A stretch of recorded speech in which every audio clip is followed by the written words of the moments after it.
Hi, this is Dr. Willie Jolley, and I want to welcome you to the new and improved Willie Jolley Wealthy Ways podcast.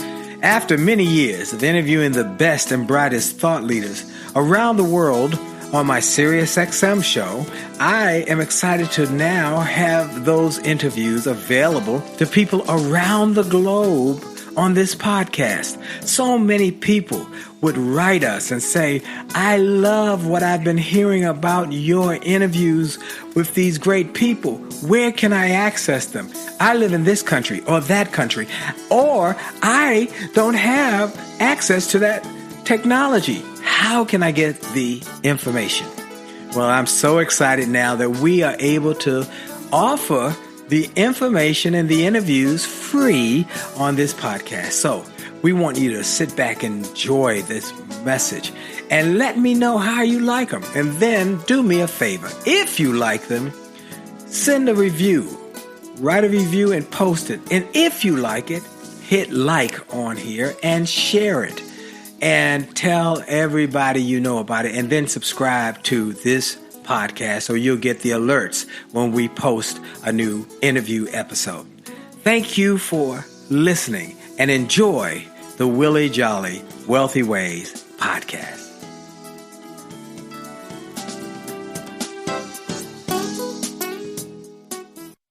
Named one of the outstanding 5 speakers in the world. Inducted into the Speaker Hall of Fame. Award-winning singer. Best-selling author. And now, here's Willie Jolley.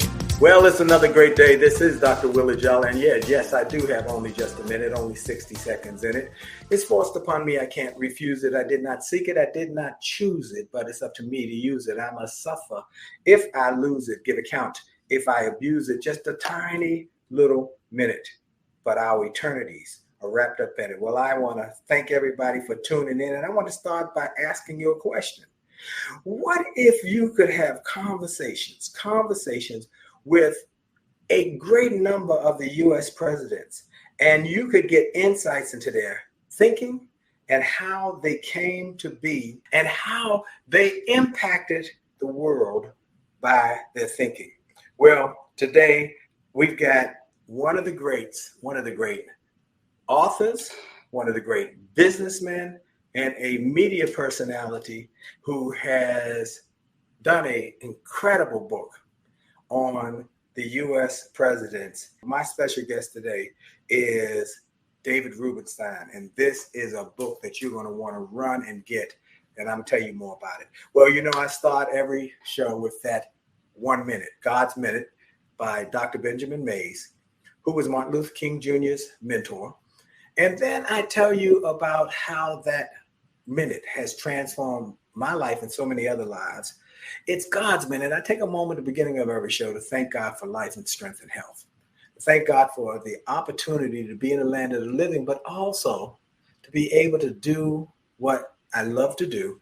And hopefully that inspires you to do more, be more, and achieve more. So we give God glory. And then I take a moment after that to thank each and every one of you, wherever you are around the country, around the world, who has made this show the number one self-help show in the country.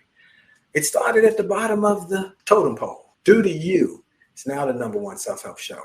And it's in the top 5% of podcasts downloaded globally on all our platforms. So I thank you for sharing it and telling people. And we're on our way to our 20th season, sharing these messages of hope, possibility, and big dreams. So this is a great day to celebrate. I want to also take a moment to thank our sponsor, Truist Bank. Truist is a bank that has made a commitment to helping people to have financial security, financial literacy, to grow their wealth and their success, and to be incredibly successful with their dollars, their futures, and their finances. So go to Truist.com. Learn more about Truist and all the great things they're doing to help people grow their legacy. Well, my special guest today, I had him on some time ago. He had a book that was a New York Times best-selling book. We had the opportunity after that to have lunch. And here's the thing about having lunch with this gentleman. I am an interviewer. Recently, a lady told me, she said, I think you're one of the best interviews I've heard on radio. And I thought, okay, I'm going to interview him in this lunchtime and I'm going to learn all about him and how he thinks. Here's what I learned. He is even better at interviewing than me because he flipped it. As I tried to interview him, he was interviewing me. And before I knew it, I was answering all his questions and enjoying the process. He is the New York Times bestselling author of How to Invest, How to Lead, The American Experiment, and The American Story. He is co-founder and co-chairman of the Carlyle Group, one of the largest and most successful private equity firms in the world. He is the owner of the Baltimore Orioles baseball team. He is chairman of the board of the John F. Kennedy Center for the Performing Arts. He's on the Council of Foreign Relations, the National Gallery of Art, the Economic Club of Washington, and the University of Chicago. He is an original signer of the Giving Pledge and a recipient of the Carnegie Medal of Philanthropy. And he is on that Giving Pledge because he, in his business, has created over $1 billion in revenues. And he is very giving and open to help people with that. He also is a great television personality. He's the host of PBS History with David Rubenstein and Bloomberg Wealth with David Rubenstein and the David Rubenstein Show, peer-to-peer conversations on Bloomberg TV and PBS. It is my honor to have my friend David Rubenstein back one more time. Hello, David. Hello, Dr. Jolley. Thank you very much for having me again. Well, it's an honor to have you, and congratulations on the Orioles team and all the great things. But this book is just incredible. Before we go there, I filled in some things, and some people may have been in a closet all their life. You started as a lawyer. I want to get the quick synopsis of where you came from and how did you become this person who is changing so many people's lives. You started as a lawyer, just a guy who had a law degree, and you said you didn't want to really practice law. Tell us a little bit more about where you came from. I am from Baltimore. My parents were blue-collar workers. Neither of them graduated from high school. Wow. I was their only child. My father worked in the post office his entire career. I got scholarships to go to Duke University for undergraduate, not a basketball scholarship, I assure you. And I went to law school at the University of Chicago. And I went to practice law in New York because I wanted to work for a man named Ted Sorensen, who had been the top advisor to President Kennedy. And I thought I would learn a lot from him and maybe I could work in the White House one day. And sure enough, I got a job in the White House one day working for Jimmy Carter. I did that for 4 years. And my goal in life was not to make money. I didn't care about money. I didn't know anything about philanthropy. It was just to, work in government and do public policy. But we lost the election in 1980 to Ronald Reagan. I had to go back and practice law, which is all that I knew how to do. But I realized relatively quickly I wasn't a good lawyer. And my clients kept telling me, you're not a good lawyer. So I decided I would try to do something different. And I started a private equity firm in Washington, thinking it would be about a 10-person firm. But it grew to be one of the largest in the world. And that ultimately gave me the financial means to become involved in philanthropy and to give back to our country by getting involved with things like the National Gallery of Art, the Library of Congress, the Kennedy Center, the Smithsonian. And I've tried to, be a bit of a role model for people who are interested in giving back to our country. And so that's how it came about. I got lucky is another way of saying it. Wow.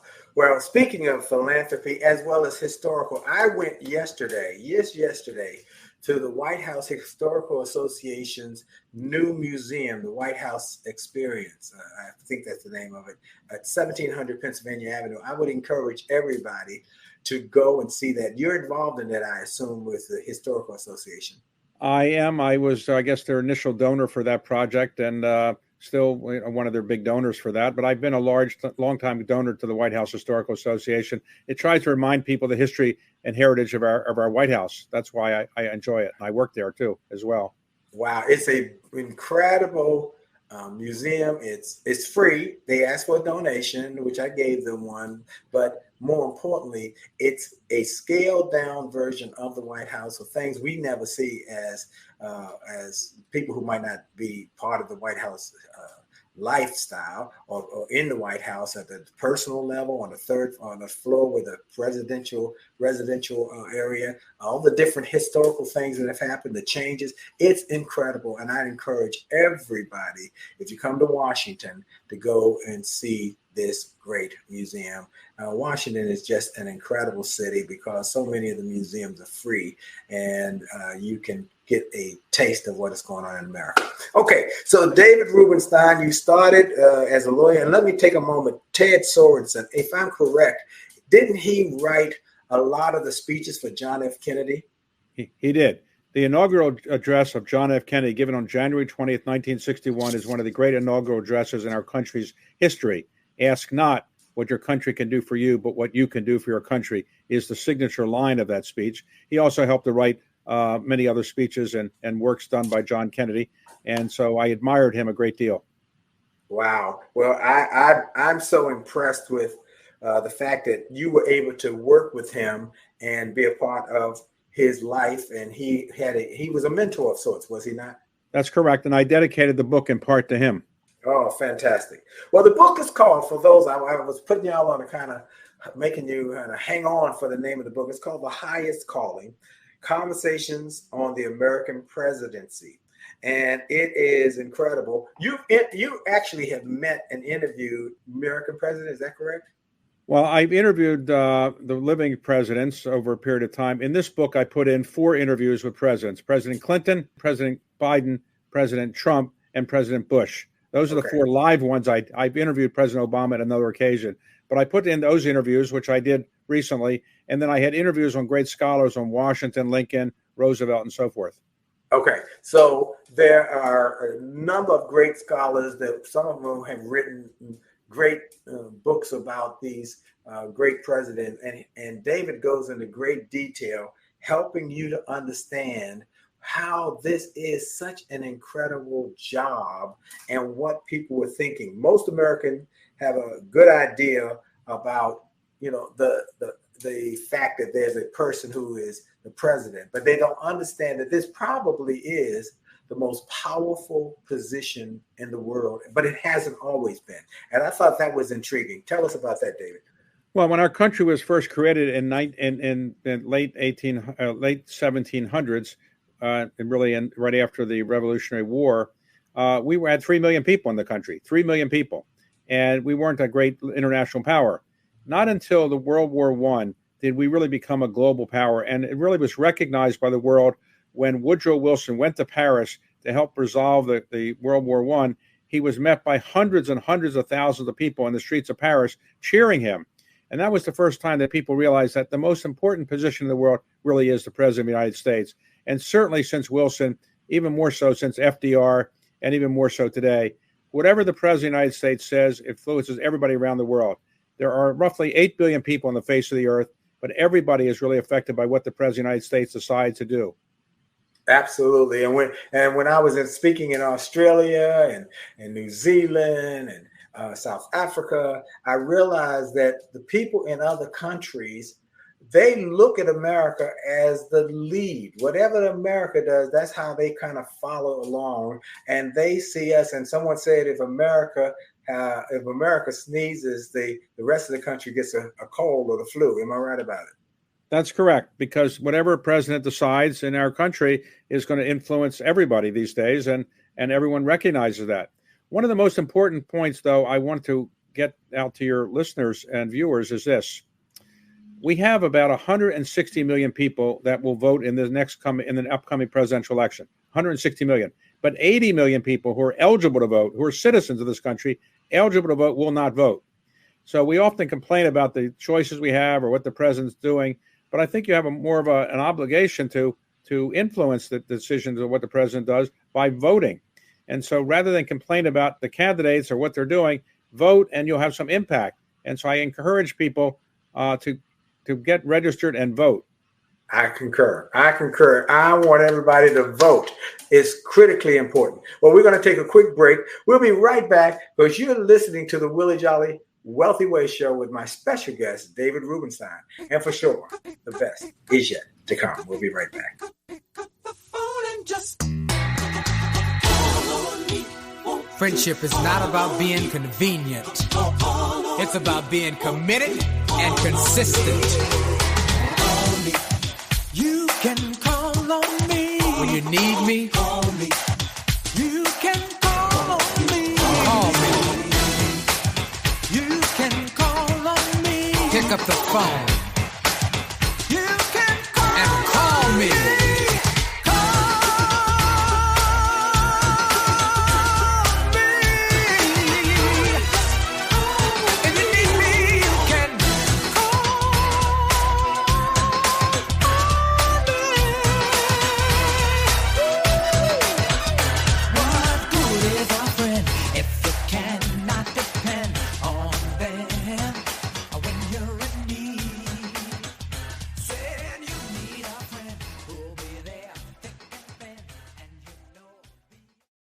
Hey, this is Dr. Willie Jolley, and support for the Dr. Willie Jolley Wealthy Ways show comes from Truist Bank. When you start with care, you get a different kind of bank. Home ownership is a blessing. That's right, it's a blessing. And the ability to build equity, value in a home that you own can be the foundation of creating wealth. Wealth that can be passed on for generations. Truist believes that a path to home ownership exists for you. I hear people say, well, I don't see how I could ever own a home. Well, Truist can help you buy a home with a low down payment. Connect with a Truist teammate to learn about the options available to you. Reach them by calling 855-257-4040, 855-257-4040. They really care. You can also visit truist.com/homebuyer, truist.com/homebuyer to calculate your mortgage payment. That's truist.com/homebuyer. Truist Bank is an equal housing lender. Remember, visit truist.com/homebuyer or call 855-257-4040.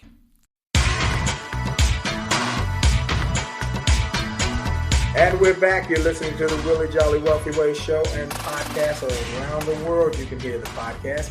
And every week I try and let folks know that I am grateful for all of you who are in different countries who are hearing the podcast. Do me a favor, send me an email. Say, hey, I'm in Switzerland, or I'm in Ireland, or I'm in South Africa, wherever you are listening. Let me know. And of course, we always send people a little digital gift when you send us a note from a different country and say, hey, I'm listening, just to let you know how much we appreciate it. And we appreciate all of you. All of you can go to wjwow.com, wjwow.com, and everybody can get a digital gift as a way of just us saying to you how much we appreciate your support and how you have made this show the show that it has become. It is you and the guests. I'm just a conduit who helps to create the opportunity to bring these great ideas. Well, my special guest today is David Rubenstein, co-founder of the Carlyle Group, owner of the Baltimore Orioles, a philanthropist who has so readily and carefully and lovingly helped our country with the Washington Monument when we had an earthquake. He was the one who supported getting that repaired and so many other ventures. We are grateful to have him here, and I am grateful to him personally because we've developed a friendship, and he is so gracious when we met for lunch and just gave me so many good ideas. He was a friend of my mentor, General Colin Powell, and we talked a good bit about some of the things that General Powell stood for and talked about and loved doing. Well, David has a new book called The Highest Calling, Conversations on the American Presidency. And he looks at a lot of these historical situations and how the presidency, you talk about it, David, is a lonely job. It's a tough job. And why would somebody want to do it? You talk about some of the headaches that come with it. Go talk a little bit. Well, think about it. John Kennedy was elected president in 1960. He was assassinated. Lyndon Johnson, his successor, was driven out of office because of the Vietnam War. His successor, Richard Nixon, had to resign. His successor, Gerald Ford, couldn't get reelected. His successor, Jimmy Carter, couldn't get reelected. His successor, Ronald Reagan, was almost assassinated. His successor, George Herbert Walker Bush, couldn't get reelected. His successor, Bill Clinton, had some scandals that almost forced him out of office, and so forth. So you have to say to yourself, why do people want the job where you might get assassinated, or you get driven out of office, or your reputation gets besmirched? So obviously that hasn't happened to every president. Some have emerged with their reputations really more intact than ever and better. Barack Obama is an example that I cite of this. Barack Obama wasn't that well known to the country before he got elected president. He served 8 years, no scandals, and he got the Affordable Care Act through, and he emerged with a reputation probably better than it was when he went into office. So that's the exception. Usually that doesn't happen. You're right. It doesn't usually happen. I think in your book it says there's only a couple: Eisenhower, Reagan, and Obama, who came out with great reputations. People had lost, and that made them somewhat thought of as a loser. Others had resigned, and that besmirched their reputations. So it's a tough job. It's a challenging job, and yet people rally, work hard. I like what you said somewhere. I heard it on one of your interviews. You said, look at this. This is a job that you hold for 4 years, but you prepare for it for 2 to 3 years in advance. You're on the road constantly. You're eating bad food. You're not exercising. You're not seeing your children. You're not seeing your families. And yet they all want this job. Well, tell us a little more about what you found in the thinking of why it was so impactful for them or want that job so bad. Well, generally, in most countries around the world, people think that being a citizen of their country is good. People generally like their country, and most people are living in the country they're born in. Not all citizens, but most people. And then you want to serve your country and help your fellow citizens. So many people want to be the leader of their country. But in this country, we have a principle that anybody can rise up and become president of the United States. My former boss, Jimmy Carter, came from modest means, worked his way into the campaign process and got elected president. Barack Obama, the same kind of situation. Started with nothing, worked his way up to be president. So unlike many other countries where you have to be part of an elite to get elected, in this country, you can start from the bottom, work your way up, and people want to help their country. And so I think it's a desire to help your country, make the world a better place, and your country a better place that motivates people to do it, despite the fact that you have a good chance of getting assassinated, a good chance of having your reputation ruined. But people are willing to overlook that. You're absolutely right. Well, as I've read through the book, what was your motivation? What was your thinking when you said, you know what, I'm going to write a book about these presidents? What drew you to that topic? Well, I worked in the White House as a young man, and I've always been interested in the presidency. I've met many presidents. I've interviewed many of them. But I think I really wanted to get people inspired to learn more about the presidency and then vote. Yes. Again, 2/3 of Americans who are eligible to vote, but 1/3 do not. So just imagine what the country would be like if we had the other 80 million people voting. I think we might have a different outcome. You never know. I agree. And then there's an old saying, if you don't vote, don't complain. Yet people still complain, but they won't vote.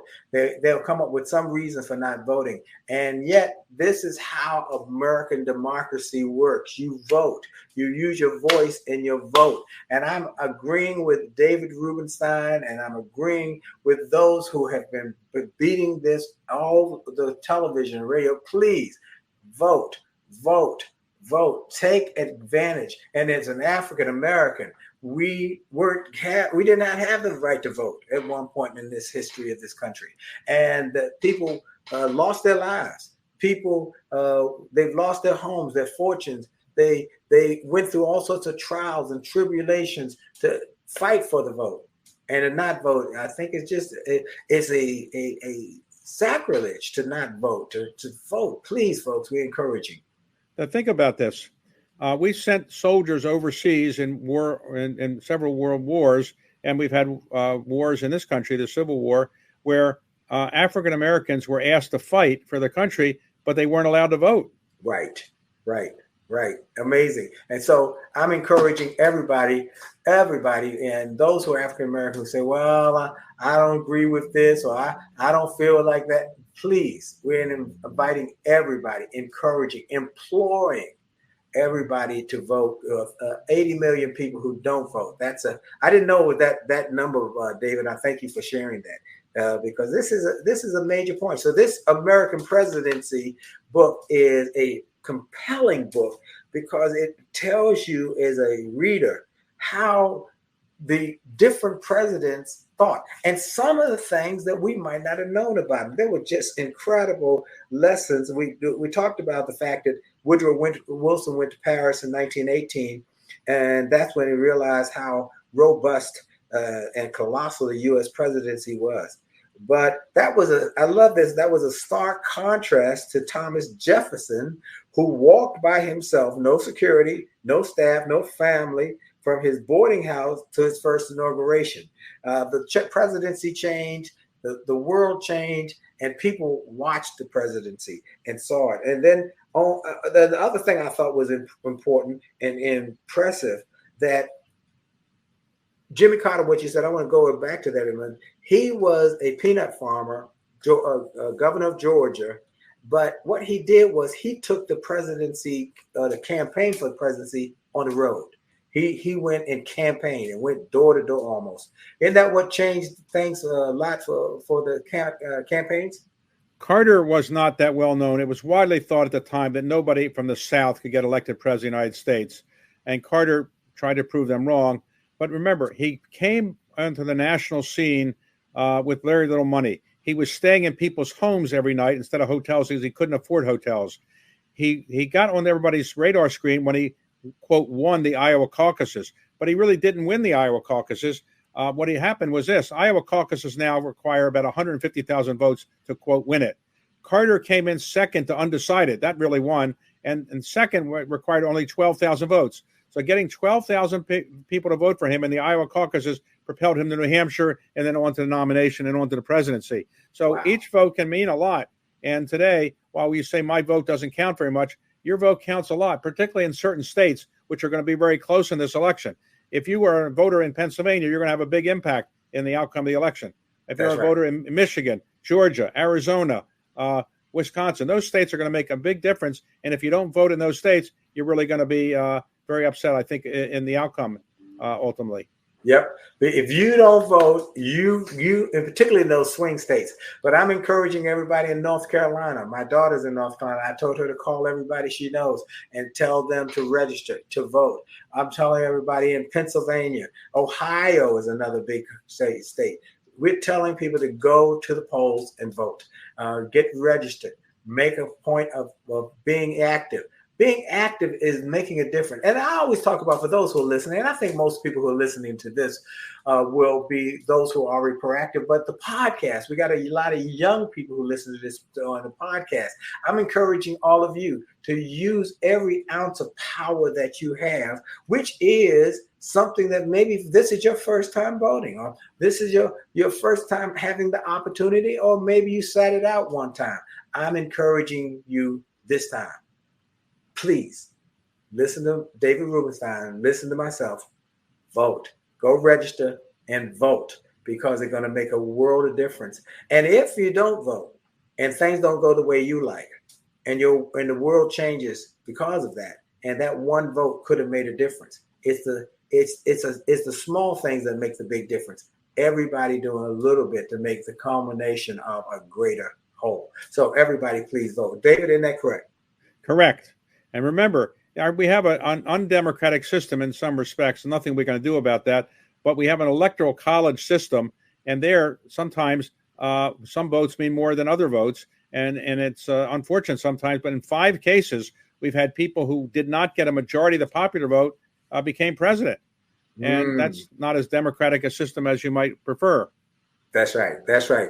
Folks, we're going to take another break for station identification, and you're listening to Dr. Willie Jolley on the Willie Jolley Wealthy Ways show and podcast with my special guest, David Rubenstein. And we're going to be right back with more information to help you do more, be more, and achieve more. We'll be right back. Hi, this is Dr. Willie Jolley, and I got an email from a gentleman in Australia who shared how he had been struggling in his business, and he bought some of my books and audios, and how it had a profound impact on his business, and he went from worst to first in his company. I shared with him how much I appreciated his note, but I told him those books, those audios, those videos were not just something that I just thought up one day and started to write. They were born out of my experiences, out of the challenges of overcoming the problems and the difficulties and how I was able to do it. And I shared with him that others have sent similar messages and that these resources work. I want to encourage you and invite you to go to my store. Go to wjspeaks.com/shop. wjspeaks.com/shop. Get some of the books. It only takes a minute to change your life. Or a setback is a setup for a comeback. Or turn setbacks into greenbacks. Or chicken soup for the soul. Or an attitude of excellence. Or the book I wrote with my wife after 34 years of being married and not having an argument in over 30 years. We wrote a book called Make Love, Make Money, Make It Last. And now it is saving marriages all over the globe. Go to the store. Get some of the audios, the videos, the books, the resources to help you have greater personal and professional success. This is Dr. Willie Jolley. Make this a great day on purpose. And we're back. This is Dr. Willie Jolley on the Willie Jolley Wealthy Ways show and podcast, speaking to people wherever you are and however you get this message. I am so glad you're listening. We bring the best and the brightest thought leaders to this show. I am grateful for the people that I've been blessed to have in my network and people I've developed friendships with. And one of those people is David Rubenstein. He is a gentleman. And that's what I like about him. He's a gentleman. Here's what I was so impressed when we had lunch. He's a person who is more interested in my story than his own story. He didn't talk about himself. I had to keep asking questions, but he asked me about me. Where did I come? Willie, where did you come from? Where did you grow up? What about your parents? How did they influence you? Oh, your mom was a teacher. Your dad was a journalist. Wow. He was a newspaper man, a black guy who was one of the first White House news correspondents. Wow. How did that happen? How did you and your brother grow up? He would ask these questions. And I was planning to ask him 100 questions, but he was interested. And that's what I liked about him as a person. And David, one of the things I always am intrigued about you is you started Carlyle Group with not a lot of money. I mean, how did you do that? I had no money. I basically just dreamed that I could get somebody to give me the money. And eventually I spent some time trying to get some money. I started the firm raising $5 million. It took me 6 months to raise the $5 million. Today we manage about $430 billion. So it's obviously grown a lot from the $5 million to $430 billion. But we had a lot of people helping us. A lot of people worked here, and we had good returns for our investors. But, when you start a company, you have to start with humility, because if you're not humble at the beginning, you're not going to succeed. If you tell people when you're starting a company how great you are, people are going to go the other way. You have to tell people you want their help and their support, and you need their help and support, and be humble. Yes. As I say in the book, the greatest president we've had in this country was Abraham Lincoln. Yes. He started with nothing. I mean, he didn't even have an education, never went to school. Yet he turned out to be our most important president, in part because he kept the country together during the Civil War. He issued the Emancipation Proclamation. He made certain the 13th Amendment, which freed slaves, got approved by Congress. But he did this with humility. You can't imagine Abraham Lincoln walking around the White House saying, hey, aren't I great? I just won the Civil War. Or aren't I great? I just issued the Emancipation Proclamation. You can't see him saying that. People used to say to him, he was a gangly guy, not the most handsome person. And people accused him of being two-faced. And he said, look, if I was two-faced, why would I be wearing this face?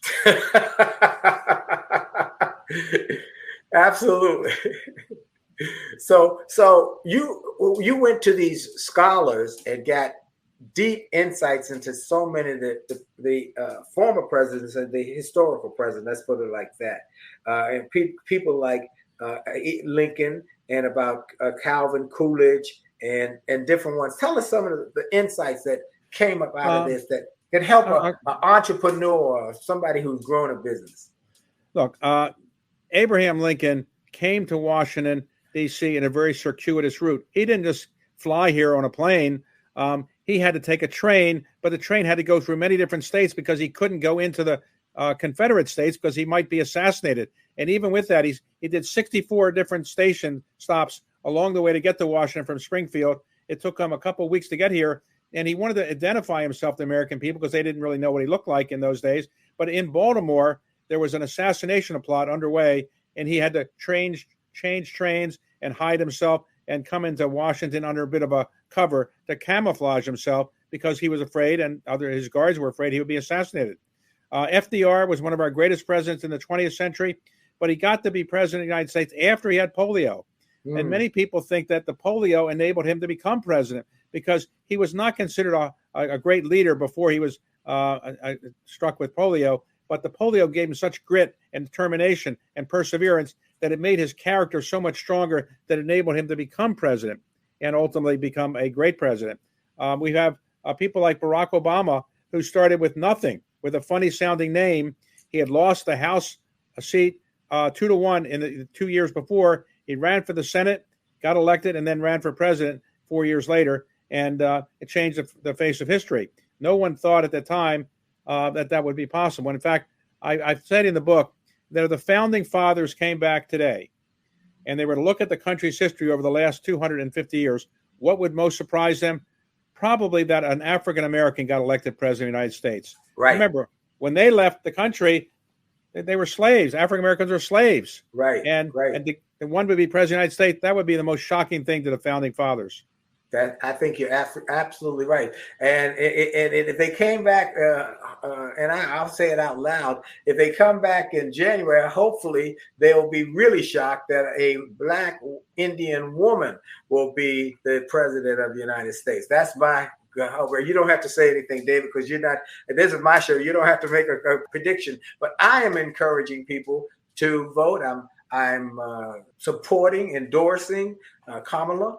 And I am encouraging people to vote for Kamala. Let me tell you why, though. Now, this is important because I am a Colin Powell conservative. Okay, I'm a Colin Powell conservative. But I, for many years, was a guy who wrote about Donald Trump in my books. Anybody who has ever read any of my early books, I wrote glowingly about Donald Trump. And many people would know that I am pro-God, pro-family, pro-America, pro-free enterprise. And so I struggled as a Colin Powell conservative with one issue. How could I get past January 6th? I couldn't get past it. And I can't get past it. And so that's when I made the decision that I'm support Kamala Harris and Tim Walz, because I can't get past January 6th. So that's my side. You don't have to mention that. You don't have to say anything, David, because you're in a position where you don't have to make an endorsement. But I had to say that as we get ready to play this interview before the election. I can't get past January 6th and the attack on democracy and the government. And so that is why I am supporting Kamala Harris. And I am encouraging people to think thoughtfully about their vote. Okay, David, there are more people in this book that you talk about, former presidents. You had one of the interviews is a great interview where you had both Bill and Hillary talking. Is that correct? I did. I interviewed both of them in a New York setting, and they both agreed to let the interview go in the book. I normally didn't have First Lady interviews in this book, but I did both of them together. And the reason I put it in the book is because Hillary Clinton really transformed the position of First Lady. She was much more involved in policy than anybody had ever seen a First Lady be involved, including Eleanor Roosevelt. She ultimately became a United States Senator and ultimately became Secretary of State. So she's a very unique person. And interviewing both of them together, I thought was quite interesting. And I think they obviously have great respect for each other's accomplishments. And I thought it was an interesting interview. I thought it was very interesting, and how she mentioned she turned him down a number of times when he asked her to marry him, and yet he was persistent. It's kind of sound like me with my wife. I got turned down a lot, but I finally got her to say yes in a weak moment. Well, Hillary Clinton says in the book that he proposed 3 times, and 3 times she said no. And in the interview, he said she's always saying no, including when he proposed. But that happened to other presidents as well. A number of presidents were turned down by their woman they ultimately married. Wow. One of the things I thought was so interesting is some of the president's wives became partners. Does the book talk about the impact of those partners in their life? It does. Yes. The most significant one was probably Edith Wilson, the second wife of Woodrow Wilson. When Woodrow Wilson was elected president, his wife died while he was president. He then sought the company of other women. Eventually, he married a woman named Edith Wilson, who was a widow from a Washington jewelry family. And when he had a stroke in the last 18 months of his presidency, that was hidden from the public. And so she, in effect, became president because she was making the decisions. She would decide who would to see him. She would review the papers. She'd make the decisions that he couldn't make. That was not a good situation because, the country elects a president, doesn't elect a first lady to make those decisions. But right. in the end, that's what happened. Wow. And let me ask you another question about how you went about getting the in-depth research from the different people who gave you insights into the different presidents. Did you have relationship with them already, or did you seek out those relationships to get the background of the experts on the different presidents? Over the last 10 or 15 years or so, I've done a lot of interviews shows and history shows, and I've interviewed a lot of the scholars, so I knew most of them by now. And most of the people were people that were pretty well known to me. If I had to find somebody about a president that I wanted to include in the book, and I didn't know the scholar, I would then, call the scholar and identify myself, and they tended to know who I was. So it wasn't that hard to get the interviews. You just said something I want to make sure that people understand. I don't want this to go by. You picked up the phone and called somebody, correct? Absolutely. And when you started your company, you picked up the phone and called somebody, correct? I did. Yeah, that's how you get something started. Nobody hands you anything. I'm an artist in residence at High Point University. And in fact, the way David and I met was through a mutual friend, Chris Ullman.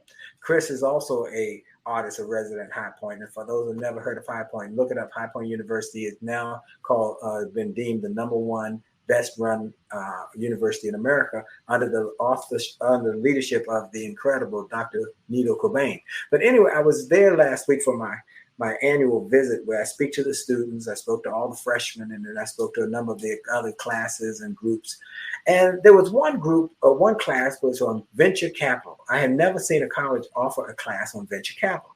And a guy came from a venture capital firm, and he said something that you can confirm or not. He said, you have to be willing to ask people for money and understand what they're going to get from it, one. And two, you must be a real good defender or protector of that investment.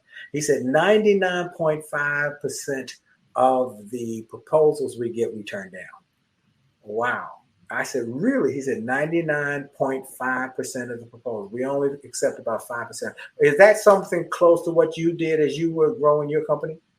Well, sure. When I was starting the company, I got turned down, probably 90% of the time when I was looking for money. But if you're not persistent, you're not going to get anywhere. Nobody ever built a great company without persistence. And inevitably in life, you're going to get knocked down. You've got to get back on your feet. If you take a look at the people that started great companies, they were all turned down. People made fun of Mark Zuckerberg, Bill Gates, Steve Jobs when they came up with these ideas. And in the end, they persisted. So you've got to persist. If you don't persist, you might have a nice life, but you're never going to be an entrepreneur who's successful. Amen. Well, we're going to take one more break, folks. We're going to be right back. This is Dr. Willie Jolley on the Willie Jolley Wealthy Way Show with my special guest, David Rubenstein. We'll be right back.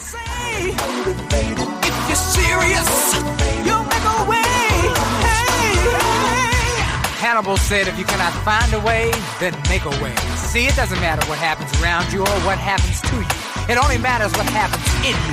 When people stomp on your dreams, don't get mad, don't get even, get ahead. Because massive success is the best revenge.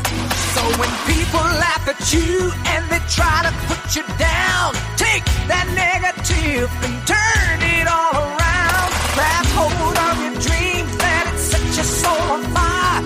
Activate your faith and take it higher, higher, yeah.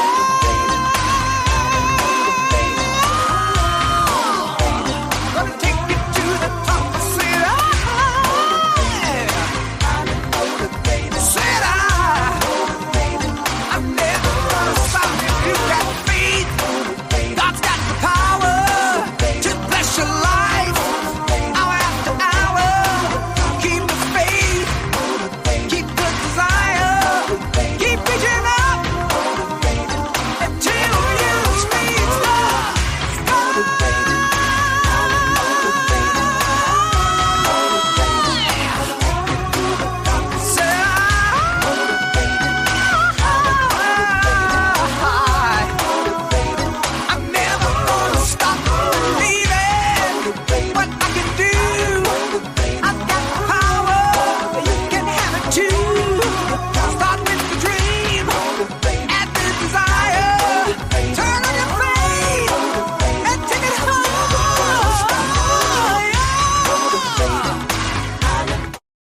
Hi, this is Dr. Willie Jolley, and people often ask, how did I go from a broke, busted nightclub singer to become a best-selling author and to be voted one of the outstanding 5 speakers in the world by the 175,000 members of Toastmasters International? The answer is that I decided to invest and change my thinking, invest in my mindset, and decided to change my inputs because inputs determine outputs. I heard about a seminar years ago when I was just getting started. I was making about $100 a speech. And I heard this seminar that was creating millionaires, and it cost $10,000, but the guy was getting results. I didn't have that kind of money, but I decided to borrow it because I learned that there's a price for success, the price of college, the price of going to school, the price of education. And there's a price for success, and then there's a cost for not paying the price, the cost of staying the same. And that cost is greater than the price. It's too expensive. And so I went, and it changed my life. And I came back and quickly made $100,000. I heard a similar story from Dr. Dave Martin, how he went to a success rally, heard a speaker who inspired him. He and his friend said, wow, that's changed my life. The speaker had a package of materials to help build wealth. The package cost $1,500. And that was all the money Dr. Dave had to his name. Dr. Dave's friend asked, do you think this stuff is worth it? Dr. Dave thought for a moment. He said, I don't know. I don't know if it's worth it. But I do know that I'm worth it. I'm worth it. He invested that money in that package and used the materials to grow his thinking. He grew his mindset. He shared how that $1,500 investment has gone on to generate millions in revenues. He's a multimillionaire. And he has homes now in Arizona and Florida. I want to say to you, it's time to invest in you. I want to give you some materials that will help you, grow your mindset, grow your future, grow your finances. Go to wjspeaks.com/billionaire. wjspeaks.com/billionaire to get some materials that will inspire your success and will help you find that there's a price for success, but there's a cost for not paying the price. And the cost is always greater than the price. Go to wjspeaks.com/billionaire and get the bag, the box, or any of the materials there and keep growing your wealth. And remember, as a man thinketh, so as he is, and your best is yet to come.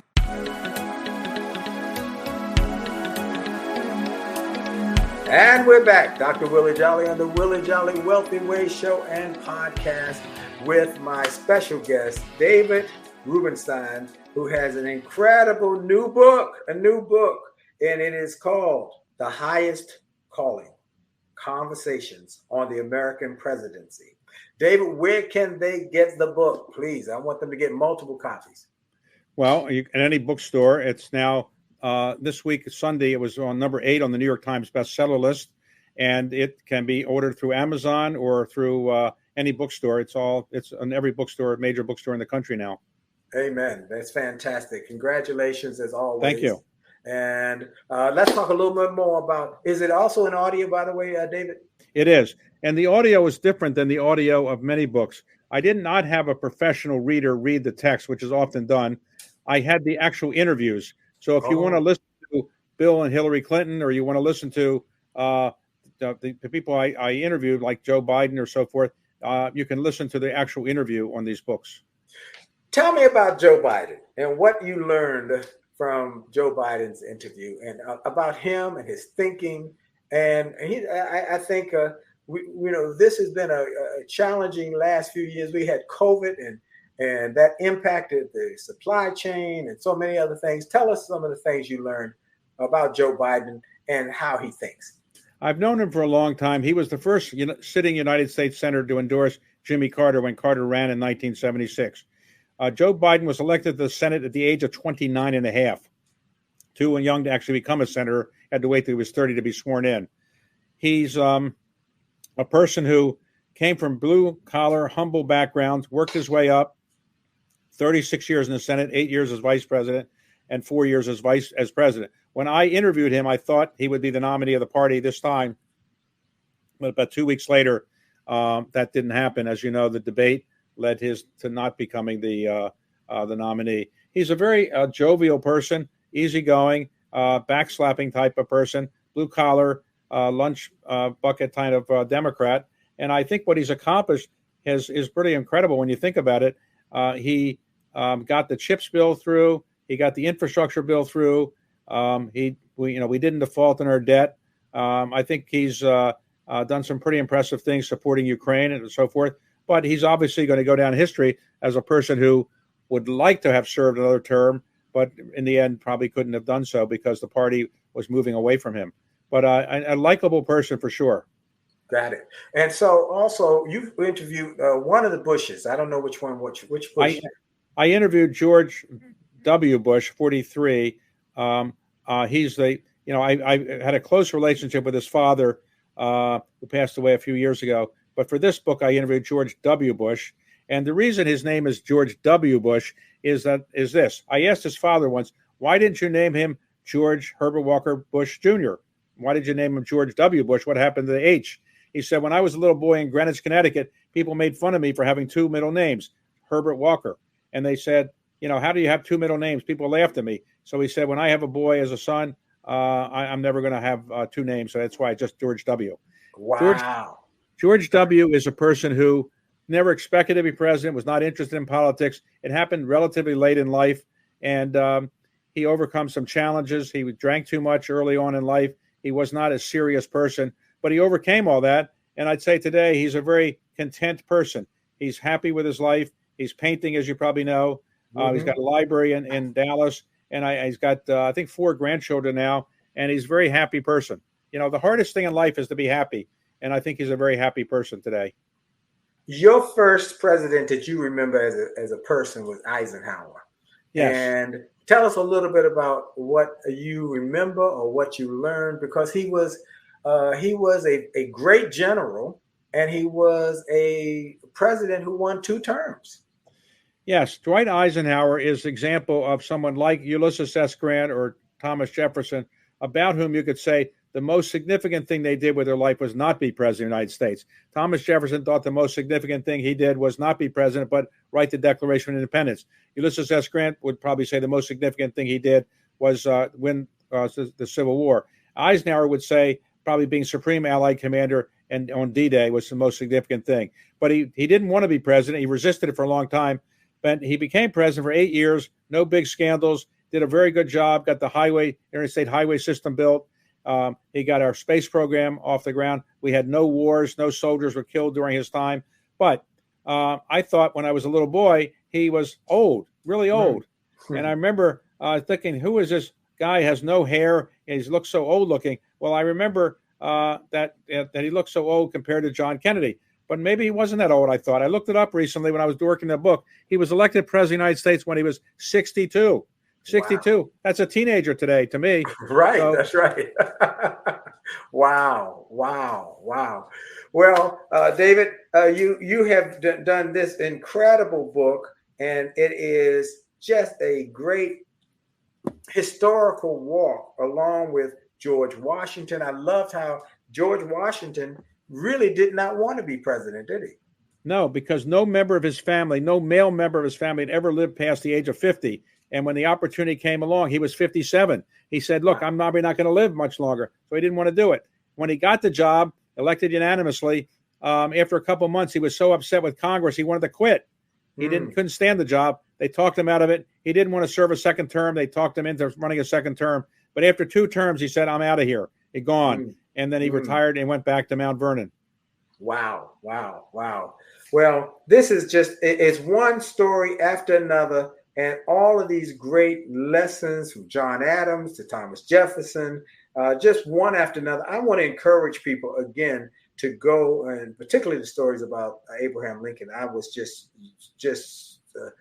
riveted in how I watched and read this information. And I, again, applaud you, David, for undertaking this effort because it's so profound. In every interview, though, I do the same thing. And you can put it maybe in a perspective from the book, the You Got Us. If we, David, you and I had lunch again one day and we went to a college campus, American University, my alma mater, or Howard University, where my son is employed. What are some of your guidance we would take to tell a young group of business students, hey, here's some of your guidance, maybe from the book, to be successful? 1, work hard. Yep. Read a lot. You can't read too much. Learn how to speak clearly and in a way that's persuasive. If you want somebody to do something, do it yourself. Be a role model for other people. Maintain your humility. Don't take ethical shortcuts. You can take ethical shortcuts and wind up in jail. Some of the very talented people I knew did that, and they wound up in jail. Also, try to give back to society, and always try to thank people for what they did for you. The most common word in the English language is I. People like to use the word I more than any other word. But the two most common words should be thank you. So remember to thank people, including your parents or guardians or grandparents who helped get you to where you are. So remember to be humble. Remember to be thankful. Remember to be ethical. Remember to learn how to write well, speak well, work hard. And in the end, if you do those kind of things, I think you can be successful. And the thing is that you don't have to be born with any of those, do you? Not a special trait that you were born like you're tall or you're gifted as a singer. You can learn each one of those. Am I right? You can learn all of those skills. I was born with very little talent, and I tried to teach myself how to be more effective than I otherwise would have been. But everything is hard work. Nobody ever got anywhere in life working easily. You have to do it. You have to work hard.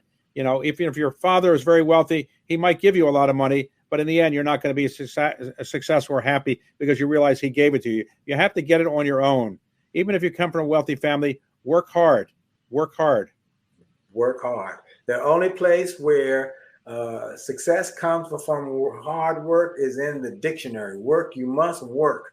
You must work, and you must be able to have a work ethic. So, folks, if you're going to be an entrepreneur, you're going to be an entrepreneur, you're going to be a small business person, you got to make up your mind that I'm going to work hard, I'm going to outwork my competition, and I'm going to be ethical, I'm going to have integrity, and I love that about learning communication skills, because I have been blessed to get the highest awards in the speaking industry, but I couldn't put two words together when I was starting out. But I learned, I took classes, I developed myself, and you can do the same. I'm encouraging everybody. Well, I want to thank my special guest, David Rubenstein. Thank you, David. My pleasure. Thank you, and congratulations on your success. Thank you so much. And I want to thank all of you who've made this show the best show and the number one show for self-help in the country. I am grateful. This is the number one self-help show in the country, and the podcast is in the top 5% downloaded. So I'm grateful for you telling your friends and family members. I'm also grateful for Truist Bank. Truist Bank is concerned about getting a home that people can call their own, and they have made it a commitment to help people achieve that goal. The first smart step in buying a home is knowing how much home you can afford. A Truist mortgage professional can help you understand that in just a few minutes. Truist believes that a path to home ownership exists for you. And some people say, well, I don't know if I can own a home, but you can. Truist can help you buy a home with a low down payment. Just connect with a Truist teammate to learn more about the options available to you. Reach out to them at 855-257-4040. 855-257-4040. And then they will calculate your payment as a truist.com/homebuyer. Try it. Truist, TRUIST.com/homebuyer. Truist. When you start with care, you build a different kind of bank. Truist Bank. Well, I want to thank everybody again. I want to encourage you all to go to winwithwillie.com. WINwithWillie, WILLIE.com. Get some of the resources we have there for you. Some of them are free, and some are small investments that you can change your life, change your family, and change your future.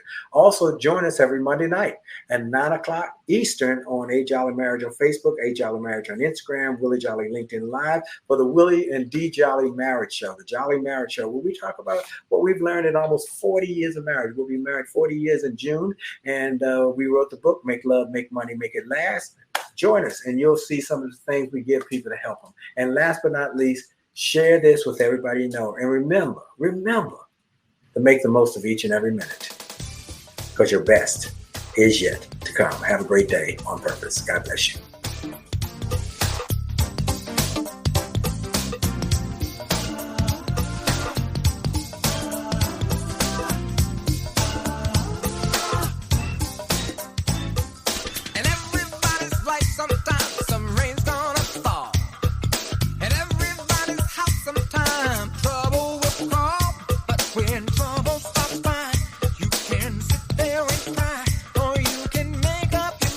Yep.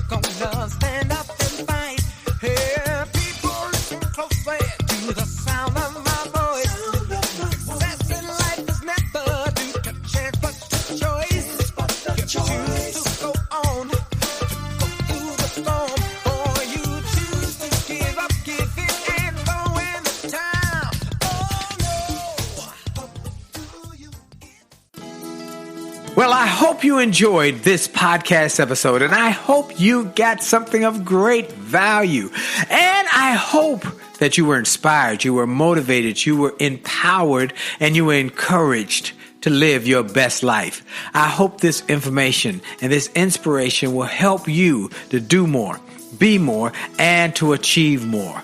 That's the goal why I started this program, and I hope it helped you in a mighty way. Now, I ask you to make sure and that you take full advantage of all the resources that came through this program.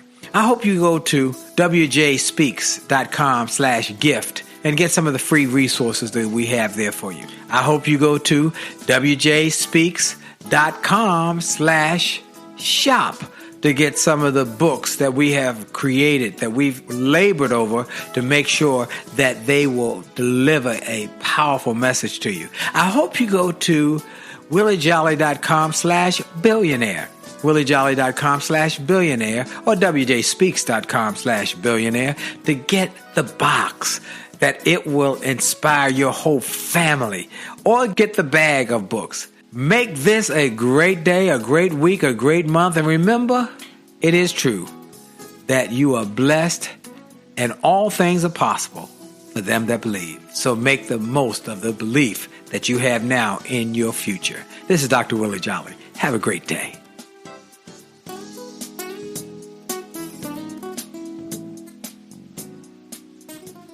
This podcast is a part of the C-Suite Radio Network. For more top business podcasts, visit c-suiteradio.com.